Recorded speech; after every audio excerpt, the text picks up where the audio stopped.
Wálé Adéọba fọ̀rọ̀ lẹ̀ nígbà tí ó gbọ́ ohun tí Aloma olórin Fuji sọ. Kí ló sọ nípa àwọn ọ̀rọ̀ tí Aloma sọ nípa àwọn tó di òpó Fuji music mú? Mr Packaging fọ̀rọ̀ lẹ̀ fún gbogbo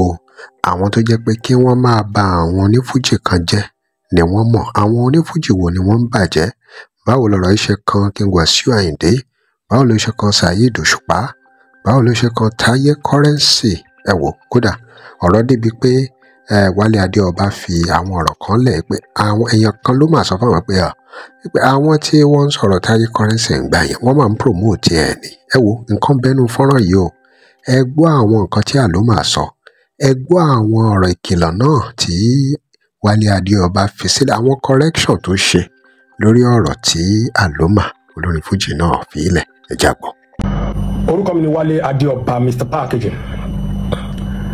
Ẹ má bínú lé, èmi mo jáde tí mo sọ pé mo máa tẹ pause torí àwọn bàbá olórin ni o, bàbá onífújì tó jẹ́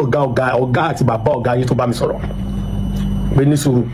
àmọ́ ipa tó ń kó mo ní láti gbọ́rọ̀ sí wọn, bọ́ mo wá promise wọn pé tí mo bá ń ra wọn nǹkan kan màá yìí máa ganu sí díẹ̀díẹ̀, màá ganu sí díẹ̀díẹ̀. Ó ní pé kì í ṣe pé ó máa dàbí títẹ̀lẹ̀ bọ́ màá yìí máa jáde díẹ̀díẹ̀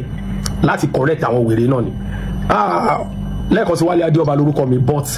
mo fẹ́ kẹ́ gbọ́n kankan níbi orin àti ọ̀rọ̀ tí bọ̀bọ̀ ìsọ ìyẹn Aloma onífújì ní Ìbàdàn. Ẹ gbọ́n nǹkan tó sọ, mo wá fẹ́ sọ̀rọ̀ díẹ̀ lé lórí láti correct yín,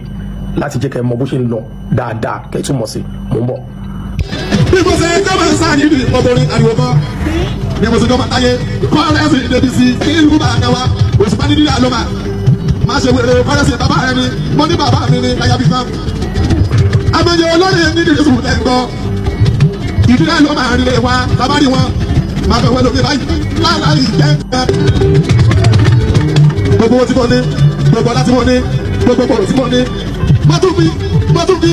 wàhálà ìsáré ìbákun ní Aloma nídìí láàláì kára ìdílé Aloma kó má bọ̀ lápọ̀ dúró. Àwa kọrin bí àwa ṣe testing on microphone nítorí bàbá wa débi sí kọ́yẹ́sì. Ẹ̀kọ́ mi ní Túndé ọmọ tuntun Yéésì Àràbátà Yéésì ẹ̀kọ́ ẹ̀ta tí bá wọn lórí tó bá ní Túndé sódì àtúndì kan ibi ní Aloma àbákan lẹ́rìn ni torí pé sí orin ìdáraga ó pọ̀ fún wa láláyé pariwo ayé kọ́yẹ́sì tó kéré ẹ má jáde ra wa. Àlọ́ bí bá sọ́mọ́ àdìbọ́lá pẹ̀lú mọ́sùpáṣá yìí ni pẹ̀lú bàbá mi kọ́ rẹ̀ sí kankan pẹ̀lú màlẹ́kà lọ́wọ́ yìí àwọn onídìí mùsíkà sẹ́líbà nọ́mbà wọn. Àwọn onídìí mùsíkà sẹ́líbà nọ́mbà wọn. Ṣé rí bó ṣe lọ bẹ́ẹ̀? Èmi àwọn amú níbi tó ń parí ẹ̀ sí yẹn ó ní Taye Currency, Òṣùpá, Pasuma, Malaika, Music Taliban bí kí ló pè #1.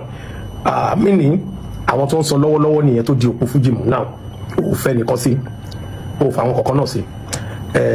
Mo fẹ́ correct lérí àyẹn K1 the ultimate Obesere papa náà wà ń bẹ̀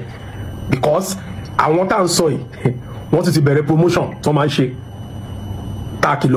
fún wọn tí wọn ò gbọ́ tó fi gbé olólùfẹ́ ẹ̀mí àtàtà Taye Currency débi tó gbé dé. Olórin kan pè mí ní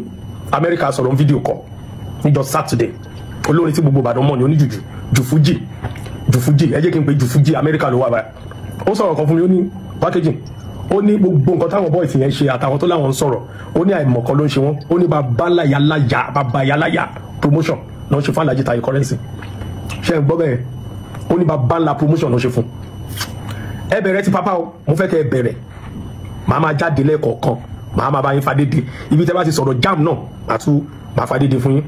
bí ètò pèrè ní alágúnmu dókítà àbí kí ló pèrè tó sọ̀rọ̀ jam gbà yẹn. Now bọ́bọ́ ìsọ̀rọ̀ mẹ́ta alákọ̀ọ́kọ́ mo kọ́kọ́ sọ yẹn mo had àwọn Music Taliban number whatever mo had wọn mọ Obesere, Taye Currency, Pasuma, Òṣùpá, Malaika, K1 yes àwọn tó di Fuji mu gan gidi sí nìyẹn tó ń sọ gidi gan sìn tó jẹ́ pé ẹ lè ṣe tẹ má sọ̀rọ̀ nípa wọn. Ṣé wọn pé mo ti ní máa dákẹ́ díẹ̀ lórí ọ̀rọ̀ Alhaji Taye Currency torí pé mo rí pé ẹ sọ̀rọ̀ lọ ṣáìtẹ́ bá sọ èmi á jáde máa sọ̀rọ̀ mo ti sọ dídákẹ́ tí mo dákẹ́ kì í ṣe pé bóyá mo lọ sinmi mẹ́ kò ń sún mi ibi tẹ́ bá ti lé gbogbo yín ràn yẹn màá ti ní èmi náà bẹ̀rẹ̀ mo wà ń bẹ̀ ẹ bá bú ebúdọ̀ làkọ̀kọ̀ mi ká ti deliver message wa nǹkan tẹ́ ń bàjẹ́ yẹn àmàtúnṣe náà bọ́bọ́ ìsọ̀rọ̀ kan láàrin àwọn ọ̀rọ̀ yẹn ẹ lọ gbọ́ ọ̀rọ̀ Aloma ó ní Táyé Currency bàbá ni ó ní kò sí nǹkan tẹ́ ẹ lè ṣe sí ṣe ẹ gbọ́rọ̀ yẹn nǹkan àwọn ọ̀rọ̀ kọ̀ọ̀kan tó sọ mo fẹ́ fàyọ ó ní Táyé Currency bàbá ni bàbá ó ní kò sí nǹkan tẹ́ anybody lè ṣe sí one ó ní ọmọ Táyé Currency lòun jẹ́ pé Saheed Òṣùpá ní jẹ́ kórí ẹ pé yára ń brain ṣe rí níbi tí ọ̀dọ̀ Saheed Òṣùpá yẹn Saheed Òṣùpá náà ti mọ̀ pé gbogbo ẹ̀yin tẹ́ sọ̀rọ̀ lọ́yẹn òṣìlẹ̀ ṣe ẹ fi kó bá méje tẹ́ sọ̀rọ̀ àwọn tẹ́ sọ̀rọ̀ fún àtọ̀ tẹ́tẹ́ ṣe Saheed Òṣùpá rọra yọra ẹ̀sẹ̀gbẹ̀ ni ó mọ̀ kó ṣì ní gbogbo yín ṣe ló fi pé Aloma pé yára ń brain ẹgbọ́n nǹkan tó sọ jẹ́ kórí ẹ pé Táyé Currency yẹn dúró síbẹ̀ bàbá ẹ̀ ni o má fara wá àwọn onígbèraga tá máa ṣapá kanga onígbèraga gan ìtumọ̀ ẹ̀ nìyẹn ó tó wá tẹ̀síwájú olówó tó ní ọlá tó ní òun ò fi ṣègbéraga òun ní ìrẹ̀lẹ̀ ọkàn ó láwọn tó ń bá wì ó yé bọ̀ yẹn gan ọmọ àgbàdẹ ni ẹ ti gbọ́ gbogbo bó ṣe tó lẹ́sẹ̀ bẹ́ẹ̀ yẹn ṣe rí èmi ò lọ́rọ̀ tó pọ̀ láti sọ lórí ẹ̀ because bọ́ọ̀ yẹn ti sọ̀rọ̀ gan ọ̀rọ̀ kékeré orin ṣókí ló sọ bọ̀ orin yẹn ní mínì ó ní ìtumọ̀ gan bọ̀bọ́ ẹ̀dẹ̀ lọ́pọlọ ó lọ́gbọ́n orí gangan gidi mo ti ń fọ́lọ̀ bọ́ọ̀ Aloma yẹn ti pẹ́ gbogbo ẹ̀yin tẹ́lẹ̀ ń ṣe gànàgànà ọmọ kékeré bí irú sẹ́ẹ̀tì ẹ̀ tó ń kọrin yẹn ẹ̀ lè kọrin tó bọ̀bọ̀ yìí bọ́mi ò fẹ́ gbéga jù ṣó wá rí wọn tó rò pé wọ́n ń gbéga ṣe áyán kiri yẹn mo ṣe palu fún ẹ tó bá tún yá sí màá tún jáde màá tún sọ àwọn kankan mo fẹ́ dúró kọ́sẹ̀ ìlọ́nà kí wọ́n á tún wá sọ àwọn kankan kò yé yín oníkálukú yín ẹ ti mọ̀ tọ̀rọ̀ oníkálukú yín mọ̀ pé gbogbo àwọn tẹ́ sọ̀rọ̀ fún ẹ bá image wọn jẹ́ ni because ẹ bá image wọn jẹ́ ó yẹ ká rí wọn kó busy káàkiri ó yẹ ká rí wọn kó busy gan kó busy ó yẹ ká rí wọn káwọn lọ́balọ́ba máa pè wọn káwọn àgbààgbà máa pè wọn ó yẹ ká rí wọn kí wọ́n busy ju Alhaji Táyé Currency lọ ẹ pẹ̀lẹ́ ṣe gbọ́ ẹ pẹ̀lẹ́ o ẹ pẹ̀lẹ́ ẹ ṣẹ̀ṣẹ̀ bẹ̀rẹ̀ ni ìyẹn ń jáde sọ pé wọ́n ní káwọn wá sọ̀rọ̀ gbogbo ẹbí wèrè àbẹ́ bí wọ́n tẹ́lẹ̀ dá sílẹ̀ bí ẹbí alábòsí wọ́n ní káwọn ẹ má jà sọ̀rọ̀ mọ́ kí ilẹ̀ tún fẹ́ sọ kí ilẹ̀ nílẹ̀ tún fẹ́ sọ ẹ má jà sọ̀rọ̀ mọ́ àbọ̀ ti káńtà gbogbo yín ti fìdí rẹmi meanwhile ọmọ ẹni tó ń ṣiṣẹ́ fún àti wà tó ga wèrè kan tó ń pè rẹ̀ lọ́gàá kìnìún kan TikTok ẹmẹ tó ń fún yín lówó 10,000 yín tẹ́ ń ṣiṣẹ́ fún ẹ kàn sápamọ́ sábẹ́ umbrella Alhaji Wasiu Alabi Pasuma ni ẹmẹni tó wọn tó bá yá ẹ máa rí ẹ jẹ́ kí n tún ṣe léṣe lè àṣírí gbogbo yín fúnra yín lẹ máa jáde tẹ́ máa tú síta báyìí tó bá yá ẹ̀yẹn máa wò mo tún sọ yẹn ẹ tún dìímú ẹ máa tú àṣírí ara yín síta tó bá yá Pasuma lẹ́ ń sásábẹ́ ẹmẹ tó ń gbéṣẹ́ fún yín tó ní kẹ́ máa bú ètò tó náà ṣe gbéraga kiri gbogbo yín dẹ̀ máa bẹ̀rù yín bòde